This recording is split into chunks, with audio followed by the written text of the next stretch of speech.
Frankenstein, um frio insuportável e toneladas de lava. O que essas coisas têm em comum? Todos eles têm suas origens no Monte Tambora. Este vulcão na Indonésia teve um impacto tão grande que as consequências puderam ser sentidas na Suíça até um ano depois, e esses locais estão a milhares de quilômetros de distância um do outro. Em breve, poderemos estar enfrentando algo semelhante novamente. Fiquem por aqui, porque estou prestes a revelar o local exato onde se espera que ocorra a próxima erupção em 2025. Lá em 1815, o Monte Tambora entrou em erupção com uma força sem precedentes, lançando uma nuvem colossal de partículas finas na atmosfera. Essa nuvem refletiu a luz do Sol, levando ao resfriamento global e até ao ano sem verão em 1816. As temperaturas despencaram, as colheitas fracassaram e famílias do mundo todo enfrentaram escassez de alimentos agravada por vários problemas de saúde. Curiosidade, Frankenstein surgiu por causa do clima normalmente frio no verão de 1816. A autora ficou presa dentro de casa na Suíça e escreveu essa história para passar o tempo. Mas esse foi o único desdobramento positivo. Na Inglaterra e na Irlanda, as pessoas lutaram para encontrar comida. As colheitas foram péssimas naquele ano, e esse ano sem verão custou vidas, tudo por causa da erupção na Indonésia. Embora muitos outros vulcões tenham entrado em erupção desde então, nenhum teve consequências tão dramáticas quanto o Tambora. No entanto, o professor de climatologia Marcus Stoffel, da Universidade de Genebra, acredita que possíveis erupções graves não são apenas uma questão de sorte, mas sim uma questão de tempo. Então, depende de nós. Podemos simplesmente esperar pelo inevitável, ou podemos começar a nos preparar hoje. Essa futura erupção vai acontecer em um mundo muito diferente daquele de 1815. Além de o nosso planeta estar muito mais densamente povoado agora, também passamos por mudanças irreversíveis que afetam nosso dia a dia. Agora, se você acha que os vulcões são sempre os vilões, pense de novo. Na verdade, eles desempenharam um papel crucial na formação do nosso planeta. Eles ajudam na formação de terras, no desenvolvimento da atmosfera e na modulação do clima. É só olhar para Yellowstone, por exemplo. Quando a lava espessa subiu à superfície, ela se espalhou pela paisagem e transformou a área para sempre.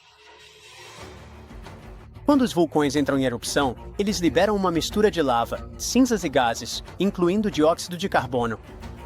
Mas não se preocupe, comparado às emissões dos combustíveis fósseis, a quantidade vinda dos vulcões é bem pequena. O que os cientistas realmente estão de olho é no dióxido de enxofre, porque ele pode ter um grande impacto no nosso clima. Quando ocorre uma grande erupção vulcânica, ela pode lançar dióxido de enxofre até a estratosfera, que fica a cerca de 11 quilômetros de altitude.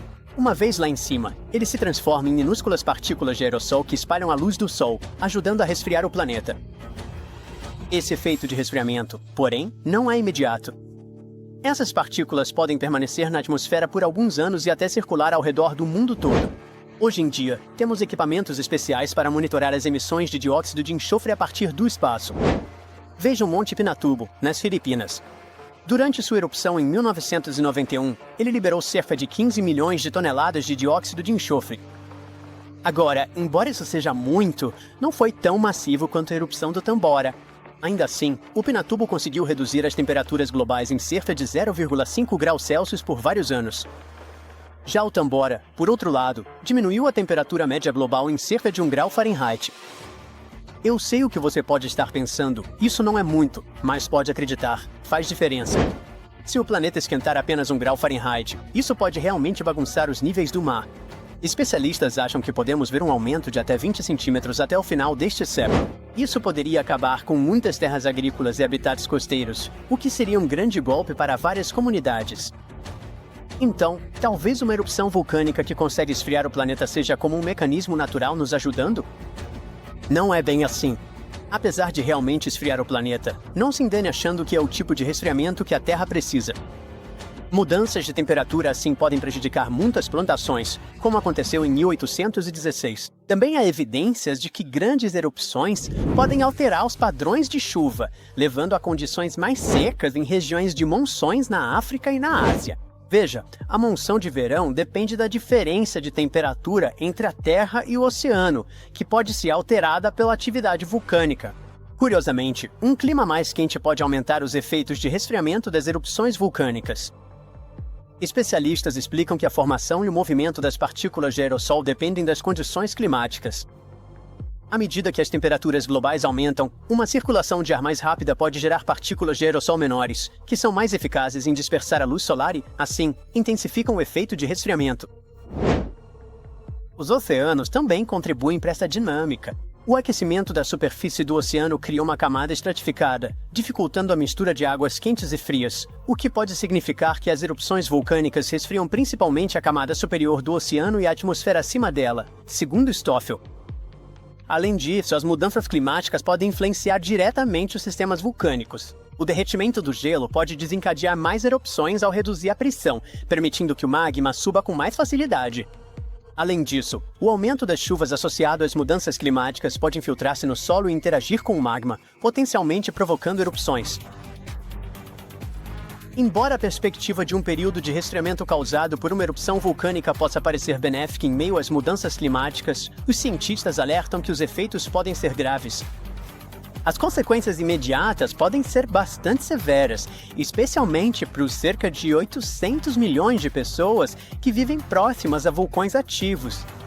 Uma grande erupção poderia devastar cidades inteiras. Por exemplo, Campi Flegrei, localizado perto de Nápoles, na Itália, está mostrando sinais de aumento de atividade e ameaça a vida de cerca de 1 milhão de pessoas. Agora, se você é do Oregon, fique atento, pois especialistas dizem que esse estado pode sofrer erupções vulcânicas. Você está com medo? Não fique, na verdade, não é tão assustador quanto parece. Deixe-me explicar por quê. Existem mais de 80 vulcões no Oregon, mas não estamos interessados em nenhum deles, porque é um vulcão subaquático que provavelmente entrará em erupção em 2025. O Axel Seamount é o vulcão mais ativo do noroeste do Pacífico, mas continua praticamente desconhecido do público devido à sua localização, a cerca de 300 milhas da costa e quase 1,5 km abaixo da superfície do oceano. Embora a próxima erupção não deva representar risco de tsunami ou terremotos significativos em terra por causa de sua profundidade e distância da falha de Cascadia, os dados coletados ao estudar suas erupções podem aprimorar nosso monitoramento de vulcões potencialmente mais perigosos. Vamos chamar isso de uma erupção amigável, pode ser? Na verdade, prever erupções é uma tarefa complexa.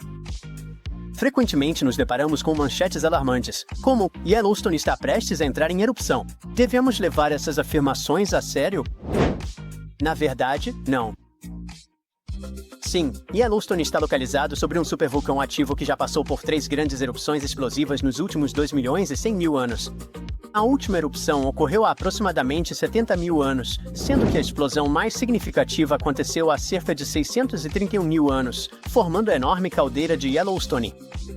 Naturalmente, muita gente tem curiosidade sobre se Yellowstone vai entrar em erupção novamente quando isso pode acontecer.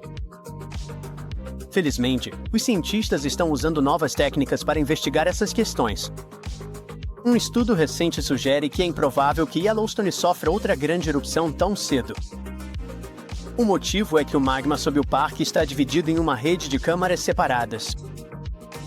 Embora haja uma quantidade considerável de magma presente, ele não está suficientemente interligado para sustentar uma erupção. Estudos anteriores propunham a existência de uma enorme camada de magma sob Yellowstone, mas essas descobertas mais recentes mudam essa ideia. Para obter uma compreensão mais clara das dinâmicas subterrâneas, os pesquisadores utilizaram uma técnica chamada magnetotelúrica, que emprega os campos eletromagnéticos naturais da Terra em vez de ondas sísmicas. Como o magma é um excelente condutor de eletricidade, este método específico é particularmente eficaz para mapear rochas derretidas e compreender a atividade subterrânea em regiões vulcanicamente ativas. Ao usar a magnetotelúrica, os cientistas criaram um mapa detalhado do magma sob Yellowstone, permitindo que façam previsões mais informadas sobre futuras erupções.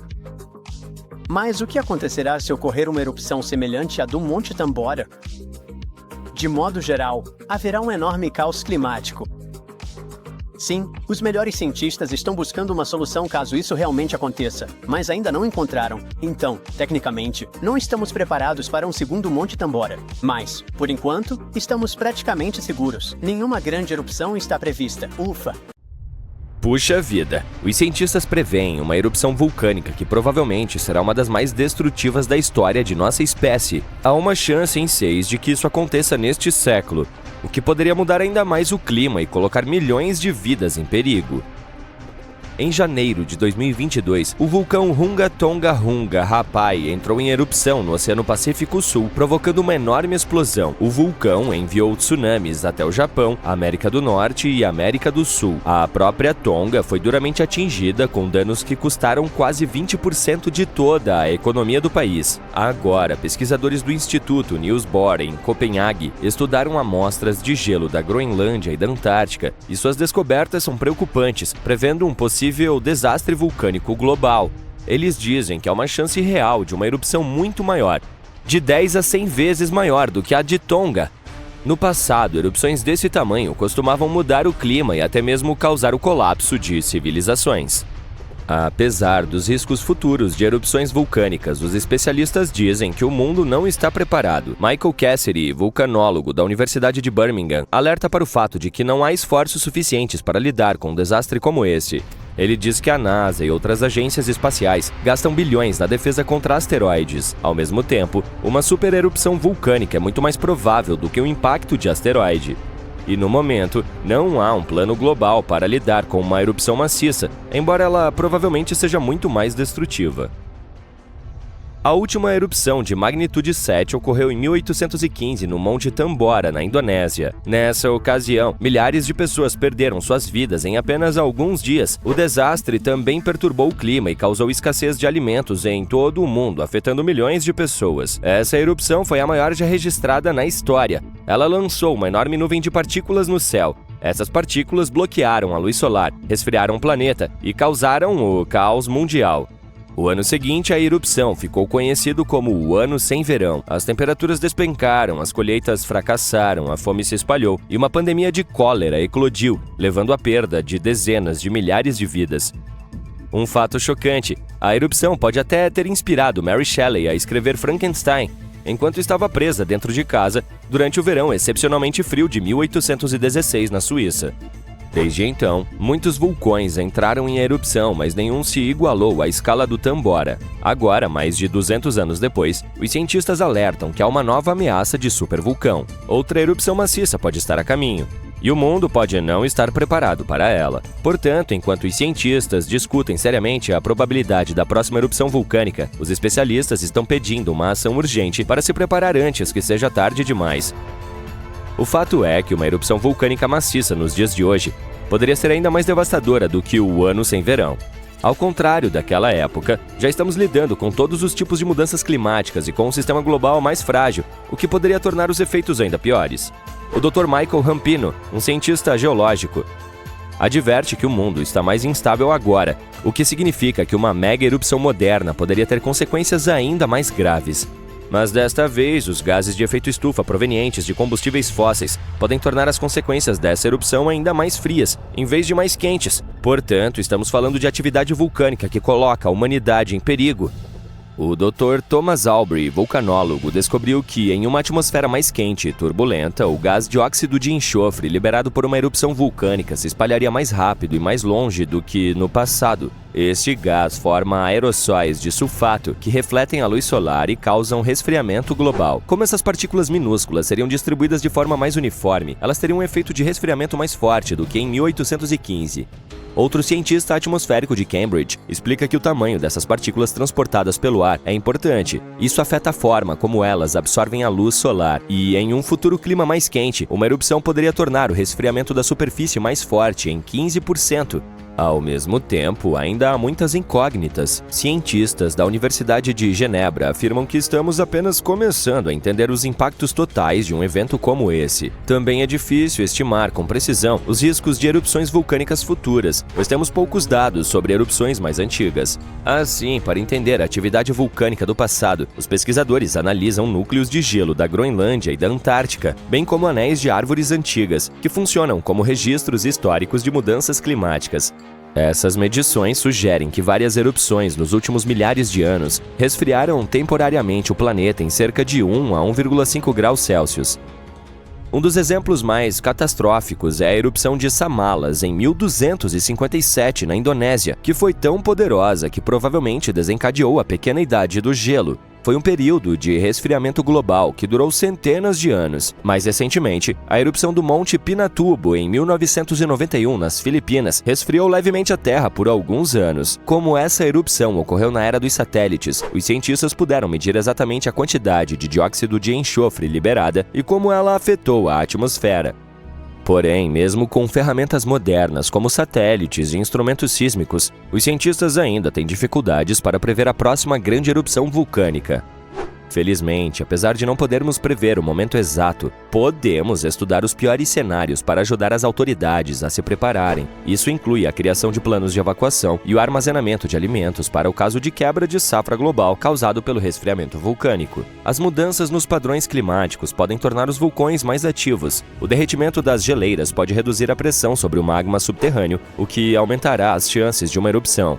Além disso, chuvas mais extremas, que estão se tornando cada vez mais comuns, podem se infiltrar nas fendas vulcânicas e causar poderosas explosões a vapor. Isso pode afetar tanto os vulcões ativos quanto os inativos.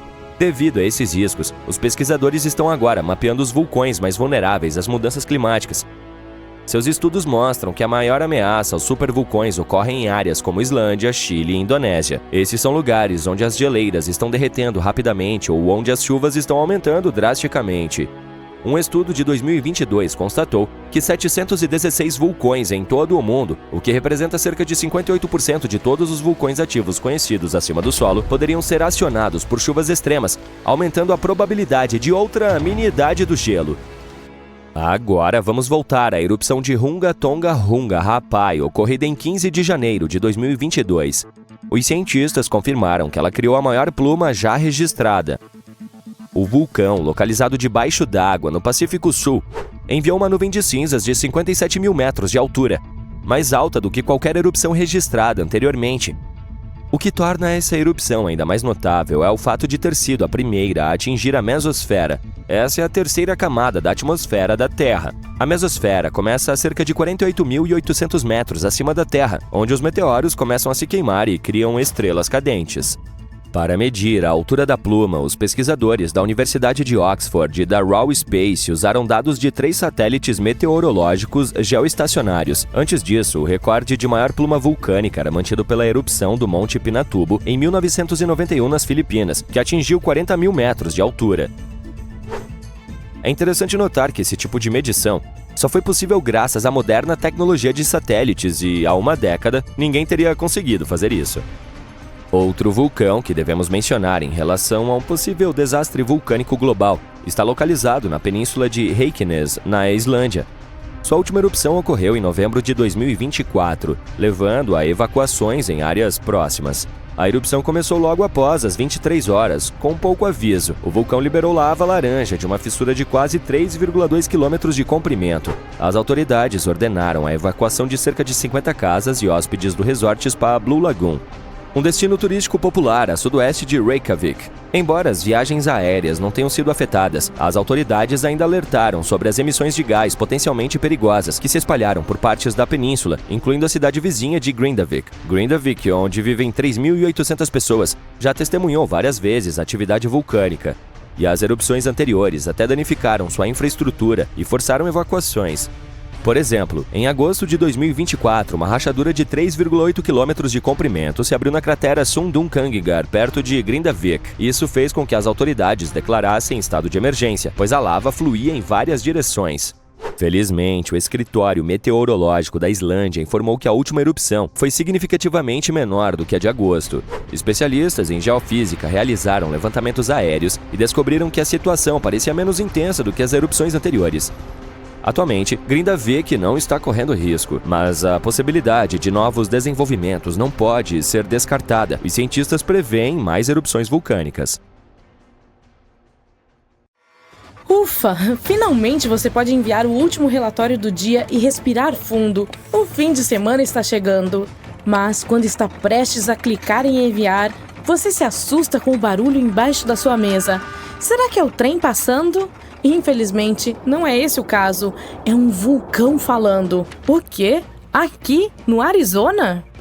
É isso mesmo, o solo continua se movendo sobre o Arizona, lembrando-nos de que a Terra está viva. Mas não entre em pânico, vamos nos munir de algum contexto. 20 estados americanos têm vulcões extintos, ativos e inativos, atualmente dormindo. Entre esses estados estão Califórnia, Novo México, Nevada, Utah e Colorado. Pelo lado positivo, os vulcões do Arizona estão dormentes no momento, mas isso não significa que eles não explodirão em um futuro próximo, ou não tão próximo. Agora, que tal viajar para o Arizona para verificar os vestígios de seu passado vulcânico ativo? Eles pontilham as paisagens desérticas desse estado como manchas pontilham um dálmata. Há campos vulcânicos inteiros a sudoeste de Phoenix, a leste de Douglas, perto de Flagstaff, ao norte de Kingman e perto da fronteira com o México. O mais preocupante sobre esses campos é que, embora não estejam ativos no momento, as erupções nessa região ocorrem a cada 1000 anos ou mais. Bem, parece que o tempo está acabando. A última erupção vulcânica poderosa e destrutiva ocorreu há cerca de 1000 anos na cratera do Pôr do Sol. Vale a pena prestar mais atenção nesse lugar. E é o que faremos, mas um pouco mais tarde. Primeiro, temos que falar sobre os hotspots. Não é aquele lugar onde você pode navegar na web. Em nosso contexto vulcânico, um hotspot é um local em que quantidades insanas de calor derretem a crosta sobrejacente, a fina camada externa da Terra, e formam vulcões. Esse calor sobe do manto, que está localizado entre o núcleo denso e superaquecido do nosso planeta e a crosta. Quer ver um exemplo desse tipo de vulcanismo? Bem-vindo às Ilhas do Havaí. A Ilha Grande tem seus vulcões ativos porque no momento está situada no topo do hotspot havaiano. As ilhas havaianas mais antigas também já estiveram lá, porém mais tarde elas se afastaram em direção ao noroeste. Isso aconteceu porque foi nesse ponto que a crosta oceânica sobre a qual elas se encontravam, ou seja, a placa do Pacífico, se deslocou. Agora, observe as bacias oceânicas do mundo. Sim, elas estão literalmente repletas de ilhas que ficam em cima de pontos quentes, como o Havaí, Islândia, Samoa, Galápagos. Esses são provavelmente os exemplos mais famosos. Mas não pense que os continentes não podem abrigar hotspots. Eles podem, mas são muito menos comuns. Um dos pontos quentes continentais mais famosos é... aposto que você conhece. Sim, aquele sob a caldeira de Yellowstone. A propósito, a caldeira é uma vasta cratera vulcânica, especialmente uma formada como resultado de uma erupção maciça que levou ao colapso da boca de um vulcão. O hotspot de Yellowstone é basicamente o criador do Old Faithful e do restante das fontes termais e dos poços de lama pelos quais o Parque Nacional é famoso. Falando em Old Faithful, vamos fazer um pequeno desvio e prestar mais atenção a essa maravilha da natureza. Ele é um dos geysers mais conhecidos do mundo. Há mais de um século, pessoas de todas as partes do planeta vêm vê-lo. O interessante desse geyser é que ele só pode se formar em condições muito específicas, por isso é muito raro. O magma sob a superfície superaquece bolsões de água subterrânea. A pressão ali continua crescendo, até que por fim empurra a água para cima com uma força imensa. Uma determinada rocha vulcânica, riolito, com alto teor de sílica, reveste o túnel por onde essa água escapa. Basicamente, ela cria um tubo exclusivo que pode suportar a pressão e o calor inacreditáveis criados pela água que entra em erupção acima do solo. Old Faithful foi o primeiro geyser nomeado em Yellowstone. Se você for visitá-lo esperando que ele entre em erupção de hora em hora, ficará desapontado. Em média, o Old Faithful entra em erupção a cada 91 minutos, o que também não é tão ruim. Além disso, você pode fazer o download de um aplicativo especial que fornecerá o horário aproximado da próxima erupção. Mas tenha muito cuidado ao visitar e fique longe do local. A água que entra em erupção do poderoso geyser chega a 95 graus Celsius. O vapor é ainda mais abrasador, chegando a 176 graus Celsius. É quente o suficiente para assar um bolo. Mas vamos voltar aos nossos hotspots vulcânicos. Os cientistas ainda não entendem claramente por que não há muitos vulcões de hotspots na crosta continental. Um dos motivos pode ser o fato de a crosta continental ser muito mais espessa do que a crosta oceânica, que é cerca de 4 vezes mais espessa em média. Outro motivo pode ser o fato de a maior parte da crosta terrestre, cerca de 2/3 dela, ser oceânica. Isso significa que há menos crosta continental sob a qual os pontos quentes podem se formar. Agora, aposto que aqueles que moram no Arizona vão gostar das informações a seguir. Falaremos sobre um campo vulcânico bem no coração desse estado, o Campo Vulcânico de São Francisco. Essa é uma área enorme com mais de 600 vulcões. Sim, a maioria deles é pequena, mas isso não os torna menos impressionantes. Eles estão espalhados por 4.660 km² no norte do Arizona, um território gigantesco. É interessante notar que os cientistas ainda estão discutindo se esse campo vulcânico está realmente situado no topo de um ponto quente. Mas em uma coisa eles concordam: os vulcões nessa área ficam mais jovens à medida que você se desloca para o leste. E esse padrão coincide com a placa norte-americana se movendo para o oeste sobre o que poderia ser um hotspot estacionário sob a superfície do nosso planeta. Legal, não é? A agitação vulcânica nessa área começou há cerca de 6 milhões de anos. Portanto, em termos geológicos, é relativamente jovem.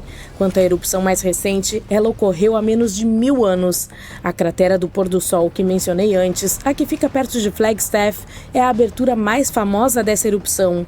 O povo Sinagua teve de deixar suas casas em Wupatki Pueblo por causa da erupção.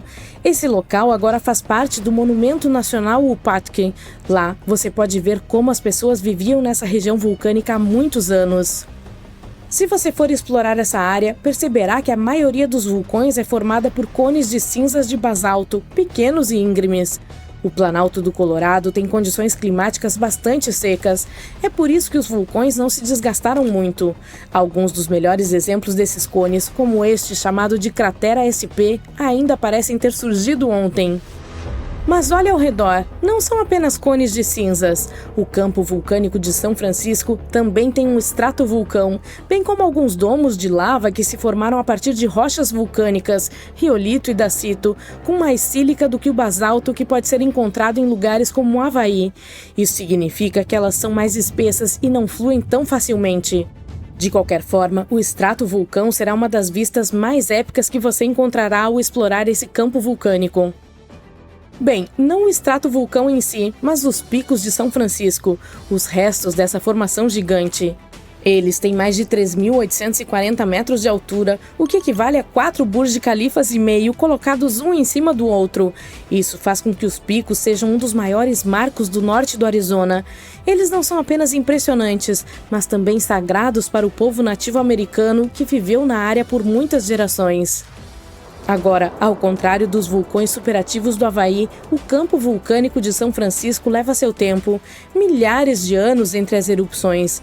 Mas você não deve relaxar ainda. Os geólogos dizem que é provável que ocorra outra erupção um dia. Ela provavelmente ocorrerá na remota parte leste do campo, longe das grandes cidades. Ufa! E se a próxima erupção for parecida com a que formou a cratera do pôr do sol, será um espetáculo e tanto. Fontes de lava e rios de lava fluindo. Ao mesmo tempo, a próxima erupção pode não acontecer por séculos, talvez até milênios. Até lá, o campo vulcânico de São Francisco continuará sendo uma joia oculta da história vulcânica, aguardando seu próximo espetáculo de fogo. Imagine estar no meio da Europa há 40 mil anos. A paisagem é árida, fria e implacável. Não existe fast food. E não há internet. De repente, de dentro da floresta surge uma figura, atarracada, forte e com um rosto bastante incomum. Esse humano é semelhante a nós, mas há algo diferente nele. A testa é pesada, o nariz é largo e o corpo parece ter sido construído para lutar contra a própria natureza. Parabéns! Você acabou de conhecer um Neandertal. E pode ter pensado que os Neandertais eram basicamente humanos antigos, mas isso não é bem verdade.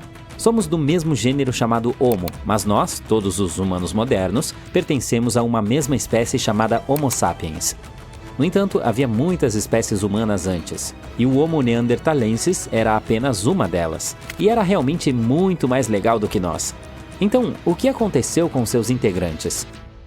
Os Neandertais viveram por muito tempo, por cerca de 360 mil anos, em toda a Europa e partes da Ásia. 40 mil anos atrás, o lugar que hoje chamamos de sul da Itália estava situado no topo de um desastre futuro, um supervulcão gigantesco chamado Campi Flegrei. Esse cara é imenso, tem cerca de 15 quilômetros. Isso dá de 10 a 20 minutos em um carro para atravessar tudo. Mas naquela época não havia automóveis, certo?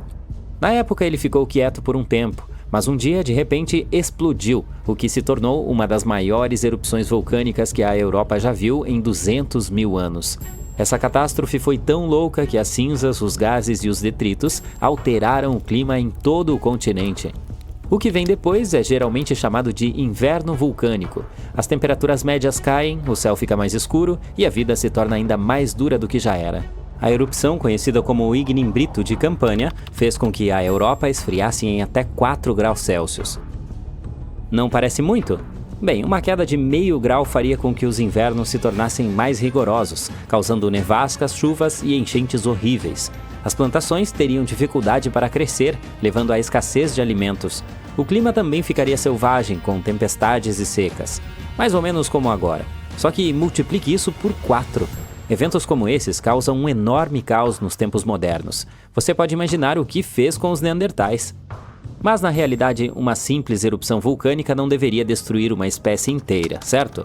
Bem, sim, a verdade é que os neandertais já estavam por um fio naquela época, e tudo por nossa causa.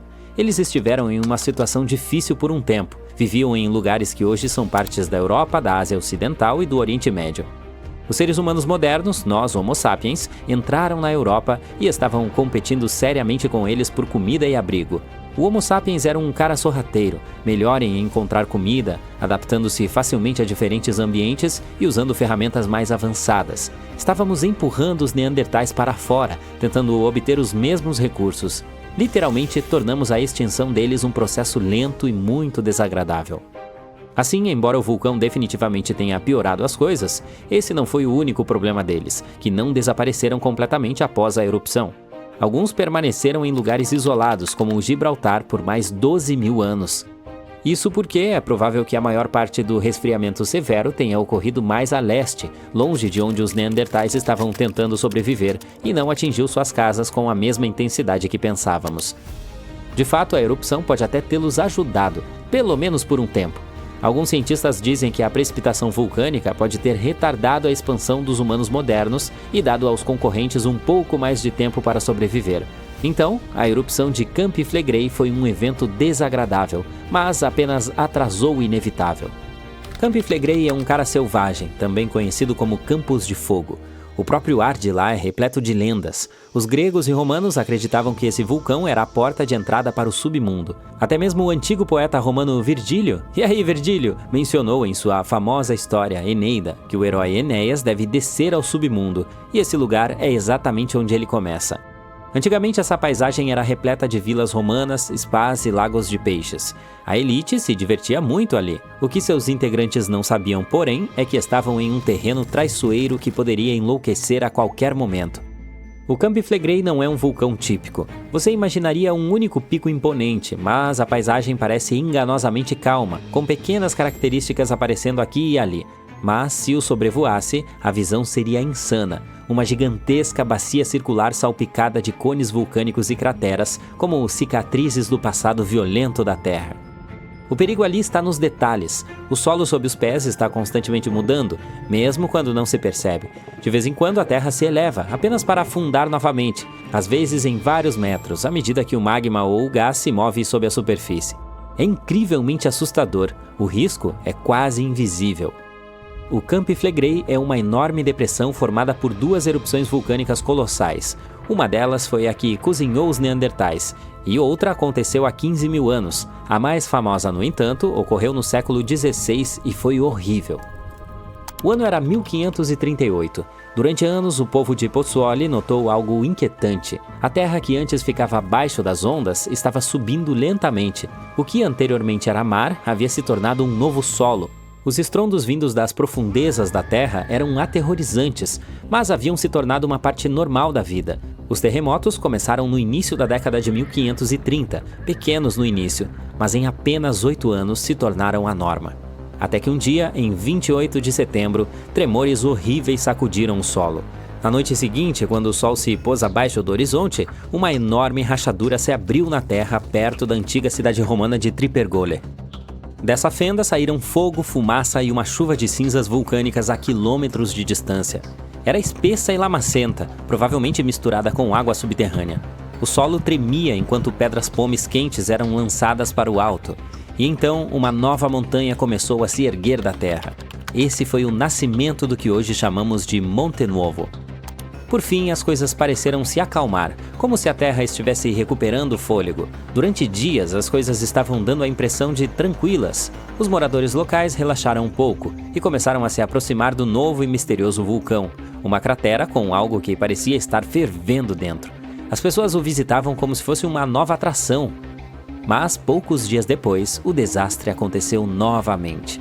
À noite, sem aviso prévio, a nova montanha ficou selvagem.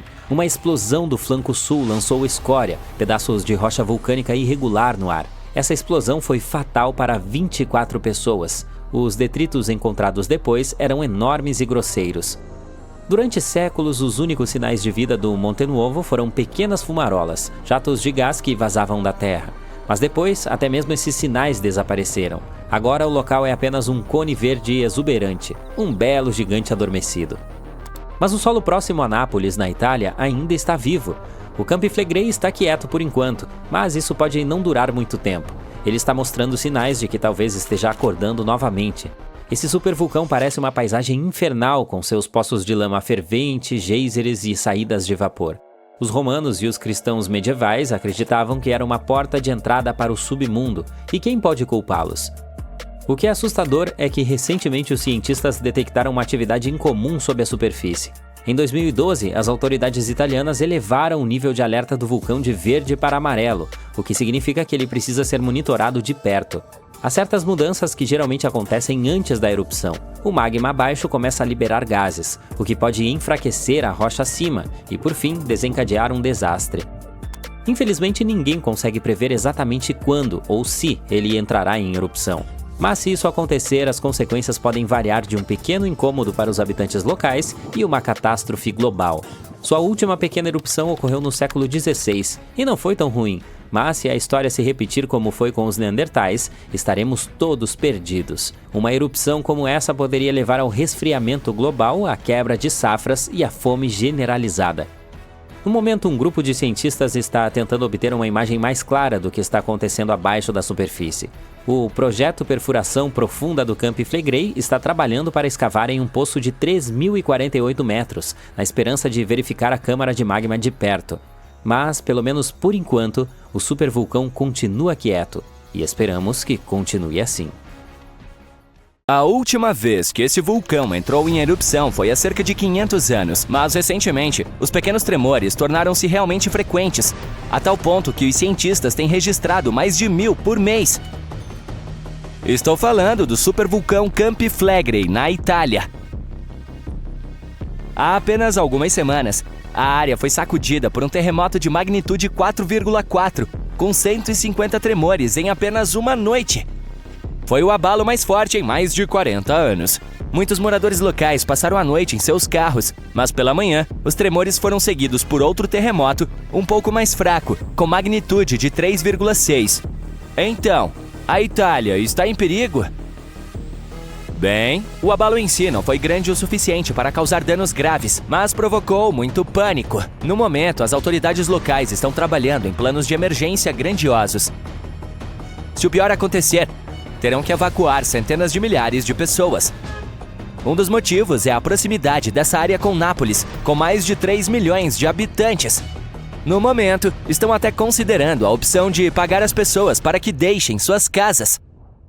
No momento, as escolas permanecem fechadas na área de Campi Flegrei. As autoridades estão alocando mais de 500 milhões de euros para garantir a segurança dos edifícios e construções na área.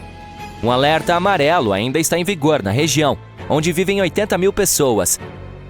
Há a chamada Zona Vermelha, que é a área mais perigosa, com 1.250 casas. E todas estarão sob alto risco sísmico se houver uma erupção. Além disso, mais do que o dobro delas estará em risco médio. A Itália é um país propenso a atividades sísmicas. E Pozzuoli é uma área densamente povoada que está localizada em um dos supervulcões mais perigosos da Europa. Campi Flegrei tem 24 crateras subterrâneas ocultas e supera o mais conhecido Vesúvio. Sim, o mesmo que varreu a antiga cidade romana de Pompeia da face da Terra em 79 d.C. Essa cidade prosperou perto da base do Monte Vesúvio, na Baía de Nápoles. Na época do início do Império Romano, 20 mil pessoas viviam em Pompeia. Eram comerciantes, fabricantes, agricultores e outros. O solo da região era rico e fértil, por isso havia muitos pomares e vinhedos. Estranhamente, ninguém sabia que essa terra preta era o legado de uma erupção anterior do Monte Vesúvio. A área era o destino de verão favorito dos romanos ricos. Infelizmente, ao meio-dia do dia 24 de agosto do ano de 79, toda essa prosperidade chegou ao fim. O pico do Monte Vesúvio explodiu, lançando uma nuvem em forma de cogumelo de 16 km de altura de cinzas e pedras pómeas na estratosfera. Durante as 12 horas seguintes, a erupção causou estragos na cidade. Cinzas vulcânicas e uma chuva de pedras pómeas, algumas das quais tinham 7,5 cm de diâmetro, inundaram Pompeia. Isso forçou os ocupantes da cidade a fugir aterrorizados. Cerca de 2.000 pessoas se esconderam em estruturas de pedra e porões, paralisadas pelo medo. Elas esperavam passar a erupção. Quem sabe, se tivessem decidido deixar a cidade imediatamente após o início dela, teriam tido alguma chance de sobreviver. Um vento oeste protegeu a cidade dos primeiros estágios. Mas logo, uma nuvem gigante de cinzas quentes e gás desceu pela encosta oeste do Vesúvio. Ela engolfou a cidade, queimando tudo em seu caminho. Essa nuvem desastrosa foi seguida por uma inundação de lama vulcânica e rocha, que enterrou tudo completamente. Como se o vulcão estivesse se certificando de que ninguém sobreviveria. Uma nuvem de gás tóxico foi derramada em Pompeia, acabando com a vida de alguns sobreviventes no dia 25 de agosto. Um fluxo de rochas e cinzas se seguiu, derrubando telhados e paredes e transformando a cidade em um cemitério gigante. Quando um dos supervulcões entra em atividade, as consequências costumam ser catastróficas. Eles já tiveram, pelo menos uma vez, uma com um índice de explosividade vulcânica de 8, que é o maior número registrado. E geralmente são extremamente grandes, sem nenhum cone. Isso se deve ao fato de que, em geral, são os restos de câmaras de magma gigantescas que uma vez explodiram, deixando para trás uma caldeira. Elas geralmente estão localizadas sobre pontos quentes e aparecem quando grandes volumes de magma estão tentando escapar das profundezas do subsolo, eventualmente, e rompem pela superfície da Terra. Às vezes, todo esse magma fica preso, incapaz de romper a crosta do planeta. E então, enormes poças de magma pressurizado se acumulam a uma profundidade de vários quilômetros. A pressão continua aumentando porque mais e mais magma está tentando chegar à superfície. Em um determinado momento, ocorre uma supererupção. A mais recente ocorreu na Nova Zelândia. Bem, quando digo recente, estou me referindo a cerca de 26.500 anos atrás. Foi quando um supervulcão sob a superfície do Lago Taupo lançou no ar mais de 1.250 quilômetros cúbicos de cinzas e pedras pómeas. Imagine 500 mil grandes pirâmides de Gizé voando ao mesmo tempo. Essa é a força incrível dessa erupção. Mas a coisa mais empolgante e confusa foi que o vulcão Taupo não explodiu simplesmente como muitos outros. No início, tudo estava correndo normalmente. Toneladas e mais toneladas de magma pressurizado haviam se acumulado sob a superfície e a pressão estava ficando cada vez mais alta. Mas depois que a rocha rachou e a primeira porção de lava saiu da cratera, algo deu errado e o supervulcão fez uma pausa. Apenas alguns meses depois, a desastrosa erupção sacudiu o solo. Milhares de toneladas de lava, rochas e cinzas voaram alto na atmosfera. O padrão incomum do Taupo ainda confunde os cientistas. A erupção na caldeira de Toba, na Indonésia, há 75 mil anos, foi a maior dos últimos 2 milhões de anos. Os especialistas estimam que pode ter liberado centenas de milhares de toneladas de ácido sulfúrico, o que pode até ter causado um resfriamento de vários graus na superfície do planeta. Mas, atualmente, o impacto é difícil de ser detectado por causa das geleiras que cobriram o solo depois. Há também vários dos chamados supervulcões, que ainda não fizeram jus a esse nome porque nunca produziram nenhuma supererupção. Por exemplo, em 1883, o indonésio Krakatoa explodiu. O impacto rasgou as paredes dele, e a água fria do mar entrou em seu interior derretido. A diferença de temperatura fez com que ele explodisse com um estrondo ensurdecedor. ouvido claramente a 4.828 quilômetros de distância na Austrália. Isso fez com que a explosão ganhasse o título de som mais alto da história. Mas, embora as consequências desse evento tenham sido realmente catastróficas, ainda não foi poderoso o suficiente para ser chamado de super-erupção. Teve apenas um índice de explosividade vulcânica de 6. Há também o Mauna Loa, um vulcão escudo, o que significa que não produzirá erupções explosivas. No entanto, seu tamanho torna esse monstro extremamente perigoso. No momento, ele parece estar em paz com seus arredores. Os equipamentos de pesquisa não mostram nenhum sinal de atividade no Mauna Loa. Mas se entrasse em erupção repentinamente, os fluxos de lava poderiam atingir o oceano e os locais mais populosos e turísticos, como Captain Cook, muito rapidamente, em questão de horas. Na última vez que o vulcão entrou em erupção, a lava chegou até os arredores de Hilo, no outro lado da ilha. É lá que está localizada a Universidade do Havaí. Felizmente, as pessoas tiveram algumas semanas de aviso para se preparar para o desastre. Ao longo de sua história registrada, o Mauna Loa tem entrado em atividade com bastante regularidade, quase a cada 6 anos. O lado positivo é que os vulcões da Big Island, incluindo o Mauna Loa, não são muito voláteis. Isso se deve ao fato de serem do tipo escudo, que receberam esse nome porque não são realmente muito altos e se assemelham ao escudo de guerreiro colocado no chão. Eles são formados por lava muito fluida. Ela viaja muito mais longe e forma fluxos muito mais finos do que a que entra em erupção em um extratovulcão, que tem formato cônico e é alto, como o infame Krakatoa, na Indonésia. Portanto, se o Mauna Loa entrar em atividade, provavelmente não haverá nuvens de cinzas ou toneladas de detritos. O mais perigoso será a lava. Como o Mauna Loa é do tipo escudo, ela é extremamente fluida e volumosa, o que permite que flua longe e rapidamente.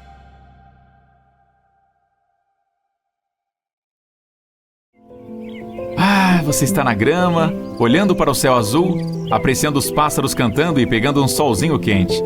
Você observa as nuvens de diferentes formas subindo lentamente, bem alto pelo ar. De repente, houve um forte estrondo vindo de longe. Ao se levantar, vê uma gigantesca nuvem espessa. Mas não é o tamanho que te assusta, é a forma. A nuvem parece uma caveira. Não se preocupe, isso não significa que algo de ruim vai acontecer. De qualquer forma, nem é uma nuvem. Há alguns anos, um crânio se formou a partir de uma fumaça espessa sobre o Monte Vesúvio, na Itália. Esse é o mesmo vulcão que apagou a antiga cidade de Pompeia da face da Terra. Claro, naquela época, muitas pessoas tinham medo de que o vulcão entrasse em erupção de novo. Felizmente, ele ainda está em sono profundo. Foi apenas um incêndio florestal nos arredores que causou aquela famosa nuvem de caveira. Mas os moradores não tinham tanta certeza disso. Alguns pensaram que o fogo e o crânio foram feitos de propósito. Não seria a primeira vez? Centralia, Pensilvânia. População. Bem, basta olhar ao redor. Parece um pouco assustador. Árvores nuas, sem animais, nada de pessoas. Todos os prédios estão vazios. As estradas, todas rachadas e cobertas de cascalho. Nada de carros, obviamente. Há uma fumaça espessa em todos os lugares. Essa cidade está queimando há mais de 50 anos. Centralia costumava ser uma cidade de mineração. Uma de suas minas de carvão foi abandonada e os moradores a usaram como depósito de lixo. Então, de acordo com a maioria das pessoas, a cidade decidiu se livrar do lixo desta maneira, queimando. O plano foi um grande fracasso. Vamos ver o que pode ter dado errado aqui. O fogo do lixo penetrou as profundezas dos túneis da mina. Começou a queimar o carvão, que ainda está lá embaixo, e continua a fazer isso sem parar desde então.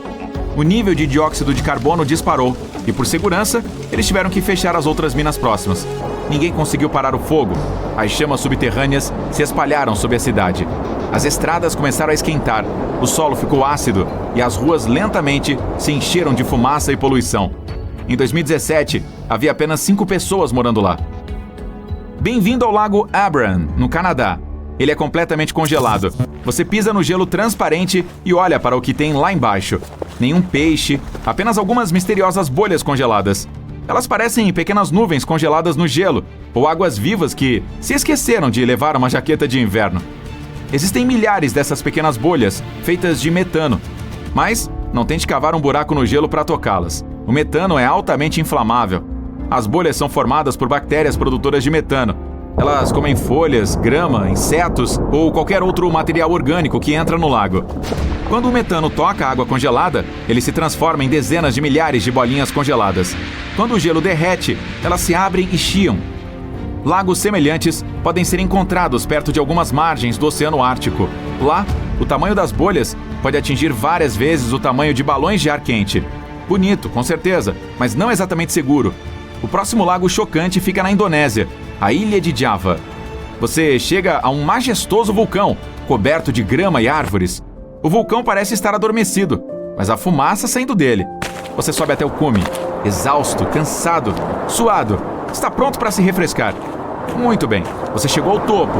Ao olhar para a boca do vulcão, nada de lava fervente. Apenas um lindo e brilhante lago turquesa lá embaixo. Parece um oásis. Um momento perfeito para um mergulho refrescante. Você corre e se prepara para pular. Mas isso não é água, é ácido. Gases sulfurosos entram no lago por baixo do vulcão. O próprio lago é cheio de metais.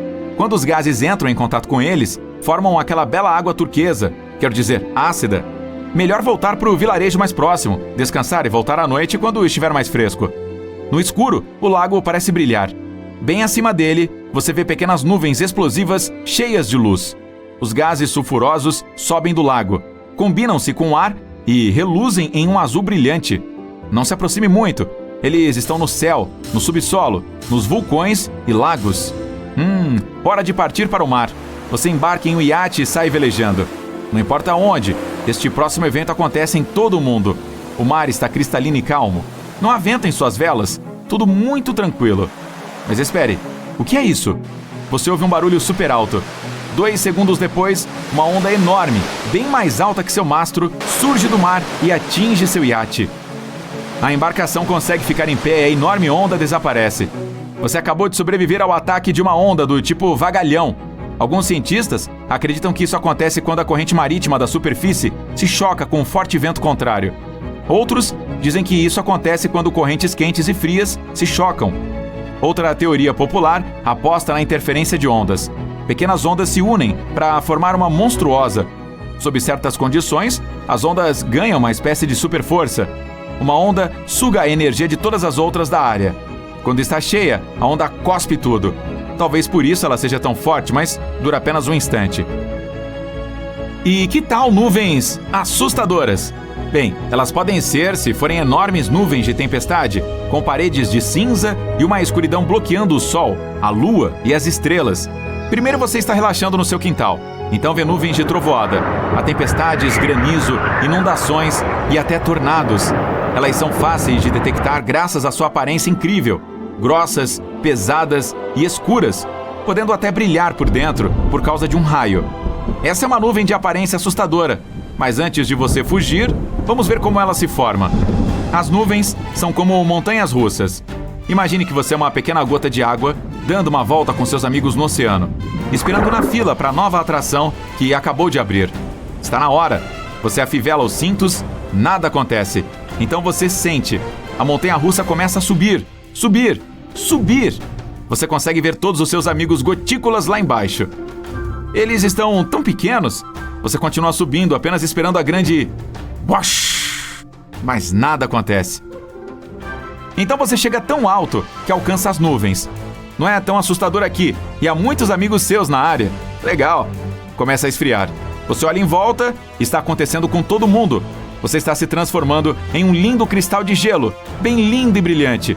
A nuvem está se enchendo, ficando meio apertada com todas aquelas outras gotículas de água. Ainda assim, que rolê tranquilo e O passeio se reinicia e você começa a cair em queda livre. Lentamente e depois cada vez mais rápido, milhares dos seus companheiros caem de volta à terra. Alguns segurando firme no corrimão, alguns rindo e agitando as mãos no ar. Uhul! E... splash! Apavorante. Ainda assim, gosto mais do rolê do relâmpago. É aquele em que eles te prendem, você sobe e depois brinca de carrinho bate-bate nas nuvens. Quanto mais vezes você esbarrar em outra gota de água, mais raios produz. Nem todos os raios acontecem dentro das nuvens. Há um fenômeno raro chamado tempestade suja. O relâmpago acontece acima de um vulcão, e o mais famoso é no Japão. Ele entra em erupção quase todos os dias e cospe nuvens negras no ar. são nuvens vulcânicas super assustadoras, além de relâmpagos. Uhul! Relâmpagos regulares acontecem durante uma tempestade, quando os cristais de gelo se chocam entre eles. Em uma tempestade suja, pedaços de cinzas vulcânicas colidem, criam atrito e iluminam o céu. Ok, melhor terminar a jornada com algo seguro e bonito. Chega de montanhas russas de nuvens, por favor. Você está no deserto do Atacama, no norte do Chile, um dos lugares mais secos da Terra. Mas esse deserto tem um belo segredo. A cada 3 a 5 anos, surgem flores do nada. É um fenômeno tão famoso que também é chamado de deserto florido. As sementes estão espalhadas pelo chão, apenas esperando um pouco de chuva. Quando o deserto recebe água suficiente, cerca de 200 tipos de flores brotam. As areias amarelas do Atacama ficam roxas, brancas, verdes e rosadas. Quando você pensa em um vulcão, qual é a primeira coisa que vem à sua mente? Rios de lava vermelha e quente derramando pelas laterais? Nuvens escuras de cinza subindo alto no céu? Talvez você pense em uma fonte termal relaxante? Ah, isso é bom, né? Bem, todos nós imaginamos uma coisa: uma montanha em forma de cone aparecendo no horizonte. Mas pode ser tão verde e luxuriante como qualquer outra montanha. No topo, é claro, há um buraco gigante, como uma abertura que desce até o fundo. Dentro, há lava e gases sendo empurrados para fora.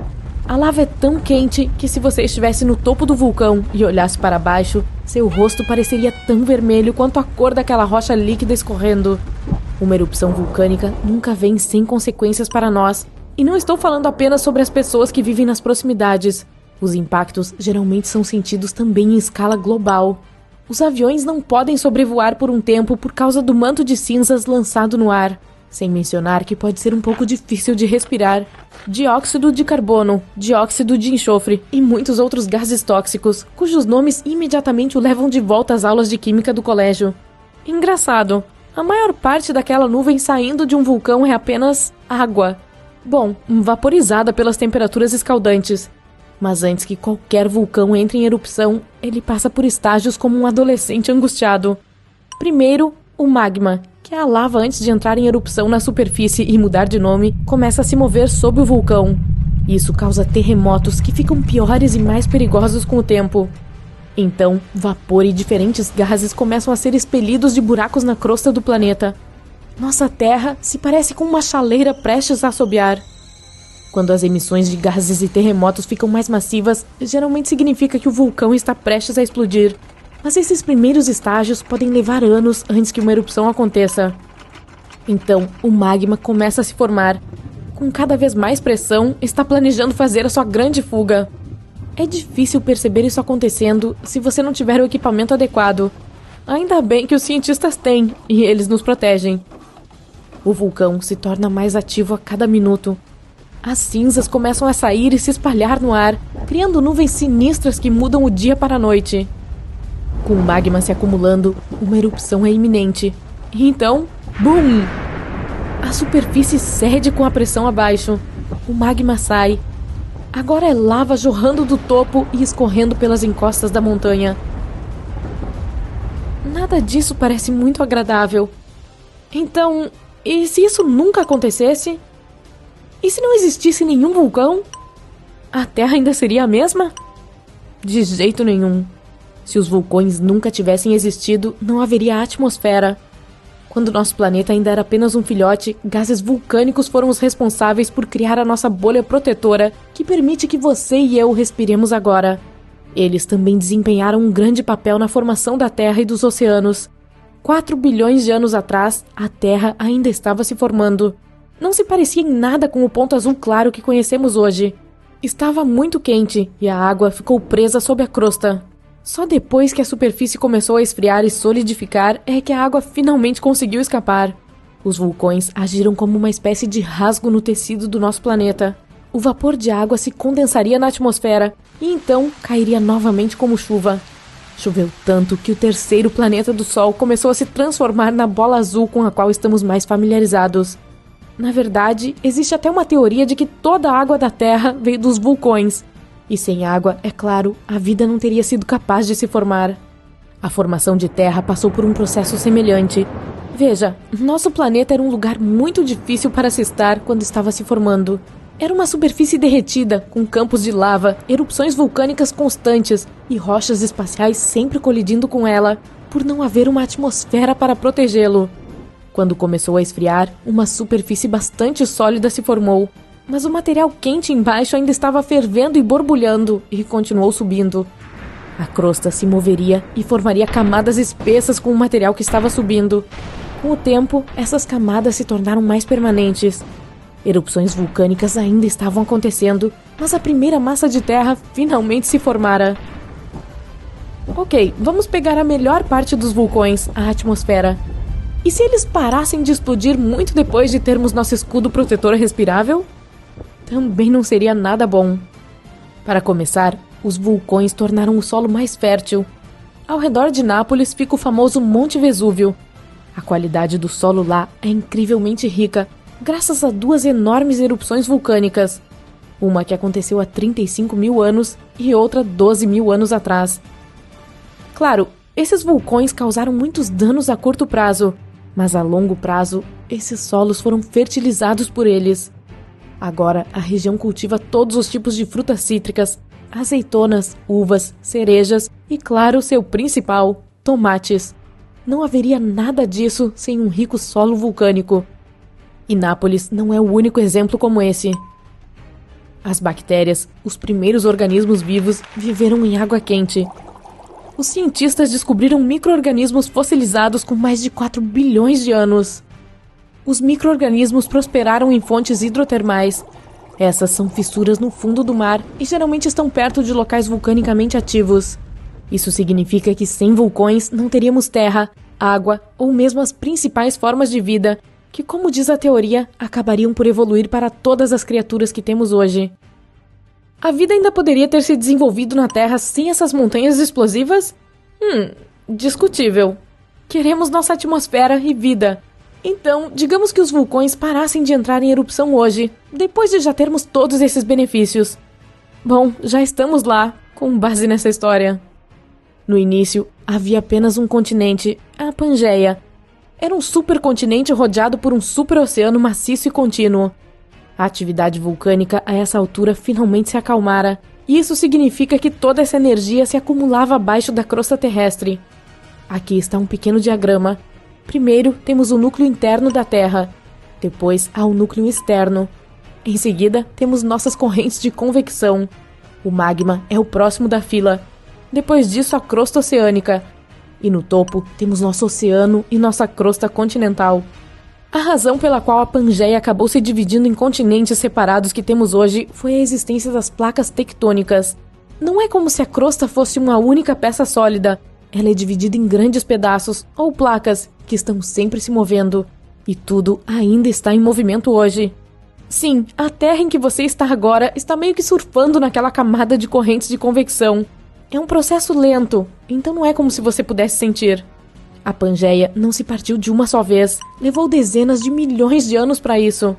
Quando as placas se movem, causam terremotos e atividade vulcânica. Elas também criam montanhas. Isso é bom para o nosso planeta também, porque a Terra consegue meio que renovar sua velha crosta. Se não houvesse atividade vulcânica agora, a pressão sobre a crosta terrestre continuaria aumentando. Chegaria a um ponto de ebulição em que os continentes não aguentariam mais, e eventualmente eles começariam a se dividir em massas mais numerosas e menores. Os vulcões ainda são úteis para nós até hoje. Por um lado, eles esfriam nossa atmosfera. Suas erupções liberam gás sulfúrico. Ele se combina com a água em nossa atmosfera e a resfria em seu nível mais baixo, que é onde vivemos e respiramos. Também existe um excelente uso para o seu calor. As usinas geotérmicas aproveitam a energia que vem das profundezas da Terra e transformam seu calor em vapor. Então, usamos esse vapor e transformamos em eletricidade. É o caso dos nossos amigos da Nova Zelândia e da Islândia, uma vez que vivem em locais com altas temperaturas subterrâneas. O material vulcânico também pode ser transformado em blocos para construção. Pode ser aterrado para fazer cimento também. Se quisermos, podemos até escavar os vulcões em busca de minerais preciosos como ouro, cobre e enxofre. E quem pode esquecer as fontes termais? O turismo em lugares como Yellowstone e Islândia não seria o mesmo sem elas. E quem não ama um bom mergulho fumegante nas que são seguras para nadar? Ah, sim! No final das contas, os vulcões não são tão ruins assim. A nossa bela Terra não seria o que é sem eles. Aconteceu na Islândia, em uma sexta-feira, dia 19 de março de 2021, às 20h45. A cerca de 30 quilômetros a sudoeste da capital, de repente a rocha derretida começou a jorrar, vindo por baixo da superfície. Fontes de lava brilhantes iluminaram o céu à noite. Um vulcão nesse vale finalmente acordou depois de quase 800 anos de sono profundo. Dividimos os vulcões em 3 categorias: ativos, dormentes ou extintos. Cerca de 1.900 deles em todo o mundo são considerados ativos. Isso significa que entraram em atividade em um passado recente e provavelmente farão isso novamente em um possível futuro próximo. Os dormentes não entram em erupção há muito tempo, mas isso ainda poderá acontecer no futuro. Você poderia dizer que eles estão dormindo? Quanto aos extintos, esses caras não fazem nada há mais de 1 milhão de anos. A erupção na Islândia não foi super explosiva, e tudo isso aconteceu a 10 quilômetros da cidade mais próxima, então todos estavam perfeitamente seguros. Muitos até foram ver de perto, enquanto outros visitantes, mais corajosos, tentaram fritar ovos e bacon na lava. Apenas tome cuidado para não queimar seu café da manhã. A lava pode chegar a mais de 1.250 graus. Ela queima tudo pelo caminho. No entanto, também produz algumas das terras mais férteis para a agricultura. Essa erupção deu uma quantidade relativamente pequena de lava no início, mas ela se espalhou pelo vale em diferentes direções, formando uma espécie de escudo que cresce constantemente. Você nunca pode realmente prever o quão rápido um fluxo de lava será até que o veja. Tudo depende da espessura dela e de quão íngreme é a encosta da montanha. A lava pode escorrer lentamente a cerca de 100 metros por segundo, uma fração da velocidade média de caminhada de uma pessoa, ou fluir a até 48 km por hora, o que nem mesmo a pessoa mais rápida do planeta consegue ultrapassar. Mas a lava nem é a coisa mais perigosa sobre os vulcões, e sim os gases tóxicos expelidos. Eles se espalham mais rápido e vão mais longe do que o fluxo da lava. No caso da Islândia, felizmente o vento soprou esses gases para longe das áreas residenciais. Os cientistas não ficaram surpresos com a erupção. Eles também sabiam que ela estava chegando. Terremotos cada vez mais fortes sacudiram essa área nos últimos 15 meses. Foram 50 mil terremotos apenas nas 3 semanas que antecederam a erupção. São 100 por hora. O vulcão está ativo desde março e os geólogos dizem que as erupções constantes na área podem durar semanas, meses, anos ou até mesmo décadas. O Monte Shasta está entre os 5 vulcões mais perigosos dos Estados Unidos. Então, os geólogos estão de olho nele. A última erupção foi em 1250. Eu não estava por perto naquela época, mas ele entra em atividade a cada 600 a 800 anos, o que significa tic-tac, que pode acontecer a qualquer momento. A cerca de 1 hora de Portland, em Oregon, há um vulcão ativo que entrou em erupção pela última vez no século XIX. Da próxima vez que explodir, os cientistas acreditam que ele produzirá maiores quantidades de cinzas e poeira. Isso poderá causar um apagão elétrico e tornar a água imprópria para beber na região. Mas os especialistas prestam muita atenção no Monte Hood. Eles poderão dar muitos avisos para que as pessoas possam reagir a tempo. O Kilauea é um dos mais ativos do mundo. Ele está em erupção quase constante desde 1983, uma das mais longas conhecidas na Terra. É o vulcão terrestre mais jovem do Havaí. Os vulcões podem levar milhares de anos para se formar, mas outros podem surgir praticamente da noite para o dia. Um deles, no México, entrou em atividade em um campo aberto em 1943 e começou a crescer a partir daí. Em um ano, tinha quase 457 metros de altura. Quando as erupções finalmente pararam, 9 anos depois, o monte havia atingido mais de 2.804 metros. O Monte Fuji é um símbolo icônico do Japão. A última vez que entrou em erupção foi em 1707 e jorrou uma chuva de pedras incandescentes a até 95 quilômetros de distância. Se algo semelhante acontecesse hoje, Tóquio estaria nas proximidades. O Monte Fuji fica bem no Círculo de Fogo, aquela região em forma de ferradura no Oceano Pacífico, cheia de vulcões ativos e terremotos. De uma ponta a outra, a área tem quase 40 mil quilômetros de comprimento e poderia cobrir todo o equador da Terra. Em janeiro de 2020, o Taal, nas Filipinas, começou a cuspir lava, jorrando enormes nuvens de cinzas a 800 metros de altura. A erupção até desencadeou um fenômeno raro, uma tempestade suja. É quando a nuvem de fumaça acima do vulcão produz seus próprios raios. A chance de tsunamis vulcânicos também era alta, pois eles são geralmente causados por movimentos tectônicos que ocorrem devido à atividade vulcânica. O Taal entrou em erupção mais de 30 vezes nos últimos 450 anos. Este vulcão no Equador entrou em atividade pela última vez em 2016. Os cientistas acreditam que ele possa estar mostrando alguns dos primeiros sinais de alerta de magma se movimentando. Trata-se de um estratovulcão ativo, um tipo específico em formato de cone, com lados íngremes que se forma a partir de lava pegajosa que não flui tão facilmente. Essa lava circula pelo respiradouro, resfriando e se acumulando para formar essas paredes íngremes. Esse tipo tem maior probabilidade de produzir erupções explosivas como as que vemos nos filmes. Ruapehu é o parque nacional mais antigo da Nova Zelândia. Trata-se de um paraíso vulcânico, onde é possível ver de perto crateras fumegantes, lagos magníficos e formações rochosas incomuns. A última erupção foi em 2007 e ocorreram 10 delas desde meados do século XIX. Mas erupções, fluxos de lava e gases tóxicos não são os únicos perigos que vêm dos vulcões. Também existe uma coisa chamada Yahar, uma espécie de fluxo de lama vulcânica de detritos. Entre as erupções, a neve derrete e um lago se forma na caldeira. Se a última atividade levou lama, cinzas e pedras para dentro do lago, ele fica perigosamente cheio. Nesse caso, apenas uma barragem temporária o segura. A Indonésia tem o maior número de vulcões ativos do mundo, incluindo um chamado Anak Krakatoa, significa filho de Krakatoa, e seu famoso pai não está longe. Um enorme tsunami em 2018 acordou parcialmente o Júnior. Uma ideia assustadora, já que o Sênior teve uma das erupções mais fortes já vistas no planeta em 1883. O estouro do Krakatoa foi o som mais alto já ouvido. Pessoas a mais de 3.280 quilômetros de distância puderam escutar a explosão. A onda sonora circulou o globo 7 vezes. E os cientistas dizem que é difícil prever os padrões de atividade dessa fera.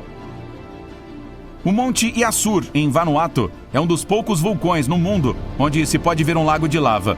Os turistas vão até lá para espiar pela borda e dar uma olhada no lago borbulhante e ardente lá embaixo. Bem, exceto quando a atividade vulcânica vai para os níveis 3 e 4 de 5. Isso significa que no local há terremotos mais intensos, tremores vulcânicos ou ejeções de vapor, gás ou cinzas. Então, esse lugar é uma zona proibida porque... Este vulcão, no Congo, tem o maior e mais ativo lago vulcânico do mundo. E toda aquela lava é extraordinariamente fluida, o que significa que viaja mais rápido e mais distante do que o material que sai da maioria dos vulcões. Certamente não está entre os mais altos, mas o Erta Ali, na Etiópia, é o único a ter um lago de lava quase constante, o que é muito raro. Os moradores o chamam de Montanha Fumegante, porque seu lago de lava costuma causar erupções. Ele fica perto da depressão Danakil, um dos lugares mais quentes do nosso planeta. O Merapi entra em atividade regularmente desde meados do século XVI e ajuda os cientistas a realizarem pesquisas fundamentais sobre como funcionam as erupções e como eles podem avisar as pessoas a tempo. Depois de ficar adormecido por um tempo, este vulcão no centro do México voltou à vida em 1994. Desde então, tem produzido enormes fluxos de lama e fortes explosões em intervalos imprevisíveis. No passado, enormes erupções vindas desse gigante enterraram cidades e pirâmides antigas inteiras. Imagine ficar em um hotel e acordar com a vista magnífica de um enorme vulcão coberto por rios brilhantes de lava e nuvens de cinzas. Quando diminui o calor, os visitantes dessa área da Guatemala podem até assar alguns marshmallows lá. Um dos vulcões mais ativos da Terra fica em uma pequena ilha ao norte da Sicília, o Stromboli. Já tem erupções regulares, junto com lava brilhante vinda de aberturas dentro da cratera.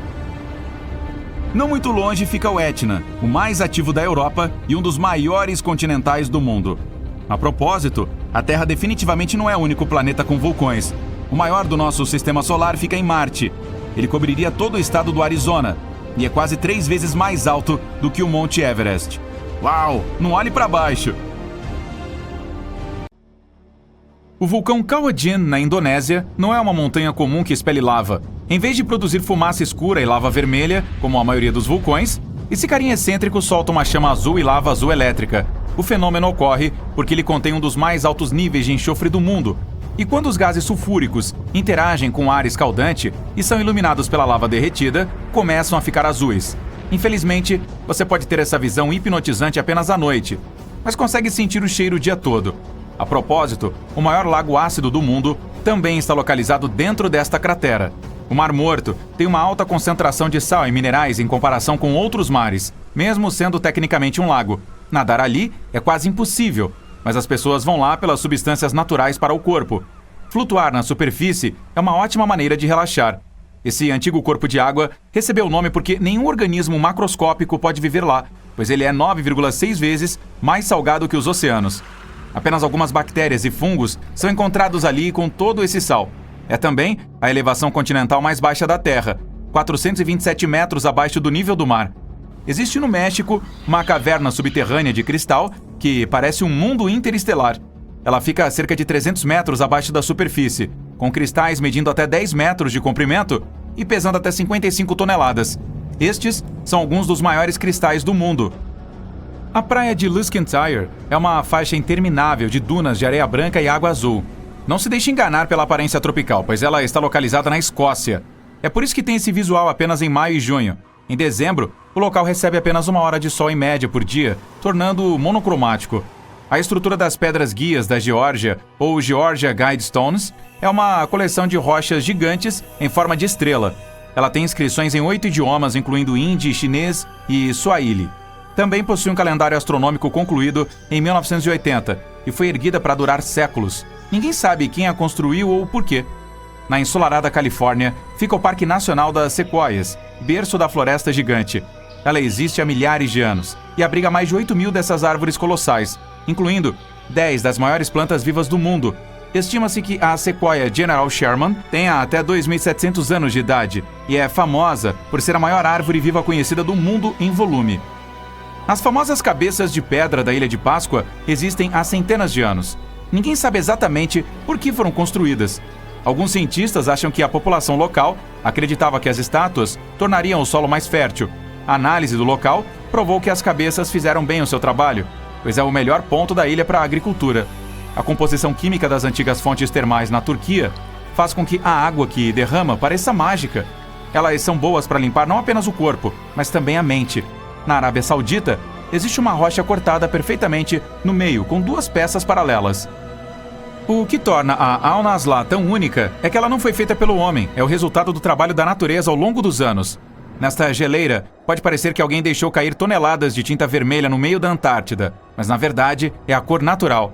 As cachoeiras de sangue são o resultado da água extremamente salgada misturada com óxido de ferro, formando um aspecto misterioso no meio do nada. No início de maio de 2018, New England, nos Estados Unidos, observou um dos fenômenos mais assustadores e perigosos de todos os tempos, um tornado super longo. O fenômeno natural começou não muito longe de Charleston, em New Hampshire, e deslocou-se em direção à cidade de Webster, no condado de Merrimack. O tornado levou 33 minutos para percorrer 60 quilômetros e se tornar o terceiro na lista dos mais longos de New England. Nas Filipinas, você pode nadar em algumas das águas mais cristalinas e descobrir um mundo subaquático na província de Palawan. O município de Coron tem praias de areia branca com vários barcos pequenos percorrendo os diversos cenários incríveis.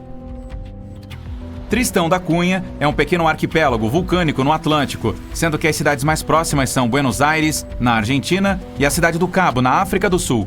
Leva 7 dias de navio para chegar a este lugar único. Se quiser fugir do resto do mundo, ficar com os 280 habitantes locais fará com que você se sinta longe de tudo. Durante a primeira semana de janeiro de 2018, um clima excepcionalmente frio no nordeste dos Estados Unidos congelou o Oceano Atlântico em North Falmouth, em Massachusetts. Além disso, o mar estava tão congelado que as pessoas andavam sobre as ondas. Fala sério, isso é obviamente algo que não se vê todos os dias, né? A areia vermelha é o que torna esta praia única, e é por isso que os turistas vão aos montes para Tianjin, na China. Uma planta de cor vermelha chamada suaeda vive na água salgada. Toda a praia é coberta de vermelho, com apenas a camada superior do mar visível. Se algum dia houve alguma coisa que disse "Eu desafio a gravidade" em voz alta, essa é a Pedra de Damasco, na Argentina. A enorme rocha de 300 toneladas ficava precariamente na beira de um penhasco e balançava um pouco de um lado para o outro com o vento. As pessoas até colocaram garrafas de vidro sob uma de suas bordas, que explodiram com um movimento de pedra. Infelizmente, hoje não é possível ver essa maravilha da natureza como era há um século. Em 1912, ela caiu de repente do lugar que ocupava havia literalmente centenas de anos. As pessoas da cidade vizinha de Tandil ficaram tão tristes com isso que, 95 anos depois, em 2007, decidiram restaurar a pedra. Fizeram uma réplica de plástico dela e a colocaram no mesmo lugar, até na mesma posição. Então, ainda hoje, passando por Tandil, você pode ver a famosa rocha do equilíbrio, mas como um símbolo, claro, porque ela não está mais balançando e pesa apenas 9 toneladas. Ainda assim, é possível de ser reconhecida na hora. Socotra é uma ilha na costa do Iêmen, no Oceano Índico, com uma das árvores mais originais já vistas. Chama-se Árvore do Dragão e só pode ser encontrada neste local incrível. Em 2008, foi classificada como Patrimônio da Humanidade. Se você vir uma coluna de ar queimando, não entre em pânico, não é o fim do mundo. A combinação assustadora de sons do vento em turbilhão e um inferno escaldante significa que você cruzou o caminho com um tornado de fogo, também conhecido como turbilhão ou redemoinho de fogo.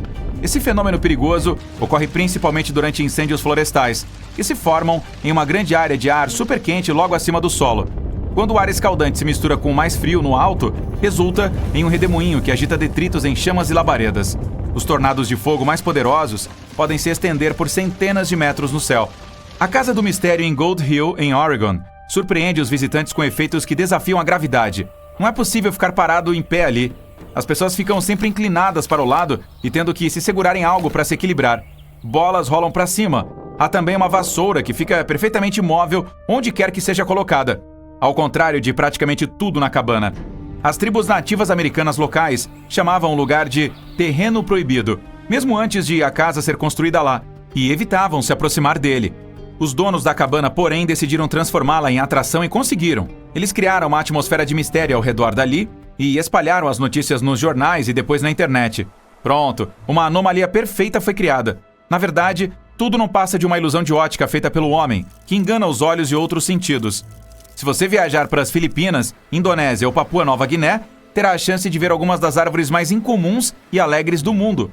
O tronco do eucalipto arco-íris parece ter sido pintado de laranja, verde, vermelho, roxo, amarelo, marrom, azul e por aí vai. Algumas árvores são tão brilhantes que parecem artificiais. O eucalipto arco-íris solta regularmente lascas de casca, o que revela uma camada verde brilhante por baixo. Um pouco mais tarde, esse extrato verde muda gradualmente de cor, e como isso vai ocorrendo em momentos distintos em diferentes locais do tronco, a árvore começa a ficar multicolorida e muito atraente. O Iêmen abriga os arranha-céus mais antigos do mundo e a metrópole mais antiga. A cidade de Shiban é considerada a Manhattan do deserto, devido à coleção de prédios de barro emergindo do chão do deserto. Ela era usada como uma parada para as caravanas durante os tempos passados. Ei, você já ouviu falar de um arco-íris de fogo? Nem eu. E um arco circunhorizontal? Pode não parecer, mas para sua informação, eles são a mesma coisa. À primeira vista, parece uma pintura ou uma mancha colorida no céu. Apesar do nome, não tem nada a ver com fogo ou chuva. Esse fenômeno acontece em raras ocasiões quando o sol brilha através de um tipo específico de nuvem de gelo. Os halos de arco-íris também são especiais. Só acontecem com um tipo específico de cristais de gelo nas nuvens, que precisam estar presentes na superfície terrestre para dobrarem a luz do sol, formando um anel perfeito. O mesmo acontece com a luz da Lua. A única diferença é que os halos lunares geralmente são brancos e os do Sol costumam ser coloridos. Quando for visitar algum lugar com grande altitude, você pode ser o sortudo ou sortuda a encontrar penitentes. São basicamente lâminas de gelo que se formam naturalmente. Para que sejam formadas, é preciso haver um ambiente frio e elevado onde o ar é seco. A luz solar transforma o gelo diretamente em vapor, em vez de água. E é por isso que essas lâminas de neve e gelo começam a surgir na superfície da Terra. Elas são fofinhas, mas podem ter até 4,5 metros de altura. O que acontece quando gotículas de lava se encontram com o vento? Cabelos de pele. Eu explico. A palavra pele vem do Havaí, em referência à deusa do fogo e dos vulcões. Sempre que o vento pega gotículas de lava, as estica, formando fios de vidro basáltico. Esses fios delicados podem ter até 2 metros de comprimento. Em raras ocasiões, pode chover sem haver uma única nuvem no céu. É sério? Vamos analisar a ciência por trás desse raro fenômeno. Às vezes, ele é chamado de banho de sol, só porque aparece uma chuva que está caindo diretamente do sol. Mas sejamos realistas. Não tem como uma chuva cair diretamente de uma estrela. As nuvens de chuva estão um pouquinho distantes desse local específico, mas os raios solares ficam angulados, de forma que as nuvens ficam fora do campo de visão. Agora acrescente um ventinho para soprar a chuva em sua direção e tcharam! Você recebe uma chuva solar. Na Bolívia existe um lugar chamado Salar de Uyuni. É o maior deserto de sal do mundo. Ele também abriga metade da quantidade total de lítio do planeta, que é uma substância essencial para a fabricação de baterias. Mas o que mais esse lugar tem de tão especial? Sempre que a época de chuvas começa, essa planície se transforma em um espelho gigante. O que vem à sua mente quando você escuta o nome Cachoeiras de Sangue? Um filme de terror? Não é nada disso. São cachoeiras simples que ficam em uma das regiões mais secas da Antártica. Elas emergem de um lago subterrâneo que é cheio de bactérias. Esses pequenos organismos se alimentam unicamente de ferro e enxofre, fato que intriga os cientistas. A água desse lago é tão rica em ferro que basicamente enferruja quando entra em contato com o ar. Isso explica a cor avermelhada da cachoeira, que faz jus ao nome. Acho que todos já ouviram falar da rosa do deserto. Não a flor, mas uma coisa parecida com uma pedra que é formada por gesso mineral. Ela se desenvolve em locais secos e arenosos que podem alagar de vez em quando. Essa constante mudança entre ambiente seco e molhado faz os cristais de gelo emergirem entre os grãos de areia, ficando presos entre eles e formando algo parecido com uma rosa. Você já ouviu falar do olho do Saara? Cientistas ainda estão tentando descobrir como ele se formou. Ele só é visto do céu, mas é basicamente uma doma natural que se formou cerca de 100 milhões de anos atrás. Eu também não era nascida na época. Ele tem um diâmetro de 40 quilômetros e um monte de anéis concêntricos. O maior deles, que é a região central, tem cerca de 30 quilômetros de diâmetro. Astronautas foram as primeiras pessoas a vê-lo, e ele vem sendo estudado desde então. Na verdade, até hoje, quando vão pousar na Flórida, eles sabem que estão quase chegando em casa quando veem o olho do Saara. Uma das árvores mais lindamente coloridas do mundo fica nas Filipinas e na Indonésia. Ela se chama eucalipto arco-íris e tem esse nome porque seu tronco muda de cor e vai soltando casquinhas à medida que a árvore envelhece. O tronco verde é o mais novo, já que contém uma substância chamada clorofila, encontrada nas folhas. Depois ele muda para o roxo e depois para vermelho. Por fim, o tronco fica marrom à medida que cresce e vai perdendo clorofila. Não se engane, isso aqui não é uma floresta, é uma única árvore. E não é ilusão de ótica. Eu explico. Debaixo da terra há uma complexa rede de raízes que conecta cerca de 47 mil árvores que você vê acima do solo. Isso é chamado de pando. Algumas dessas árvores estão entre os maiores e mais antigos organismos do mundo. Agora, aqui é um bom destino para todos os viajantes. Talvez não tão bom, aliás. A região mais atingida por raios do mundo, segundo dados recentes publicados pela NASA, é o Lago Maracaibo, na Venezuela. De todos os dias do ano, em 300 acontecem tempestades nesse lugar. Mas o que há nele para tantas tempestades acontecerem? Bem, é lá que o ar gélido da montanha se encontra com a brisa quente e úmida e gera eletricidade acima do lago. A Cachoeira da Chama Eterna fica no norte de Nova York, perto da fronteira com o Canadá. Nessa região existe uma pequena cachoeira com um segredo gigante. Uma chama de cerca de 20 centímetros de altura. Parece que há um vazamento natural de gás ali que mantém a chama acesa atrás da cachoeira. E o fluxo de água tampa bem o local, então o vento não consegue apagá-la. Escaladores adoram reacendê-la quando veem que ela se apagou.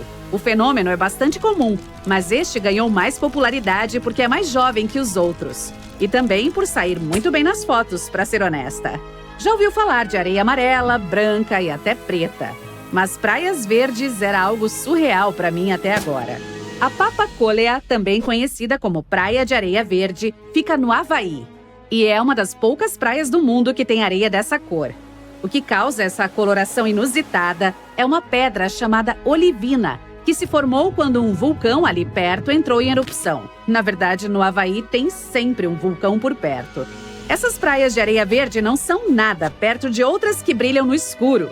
E isso é totalmente natural. O culpado? Uma coisinha chamada fitoplâncton, ou microalga, como são chamados por alguns.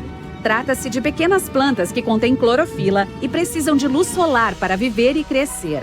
A maioria dos fitoplânctons consegue flutuar sobre a superfície do oceano, onde a luz solar ainda pode alcançá-los debaixo d'água. Quando essas plantinhas são agitadas pelos movimentos das ondas e correntes, emitem luz, produzindo uma espécie de brilho durante a noite. Esses micro-organismos especiais são encontrados em praias de muitos lugares ao redor do mundo, como Maldivas, Porto Rico e Everglades. Na base de uma montanha localizada fora de Afton, em Wyoming, fica um pequeno rio chamado Fonte Intermitente. Apenas 3 rios assim no mundo inteiro. Mas o que o torna tão misterioso? Talvez o fato do fluxo de água ser interrompido e reiniciado de poucos em poucos minutos? Cientistas ainda não sabem explicar ao certo por que isso acontece. Eles especulam que é basicamente um efeito sifão que acontece nas profundezas do solo, que faz o rio parar e reiniciar com tanta frequência. Se quiser conhecê-lo, visite esse lugar no fim do verão, que é quando a fonte intermitente fica mais ativa. Percebeu a ironia aqui? Ver uma fonte só no verão? Ok, vou embora.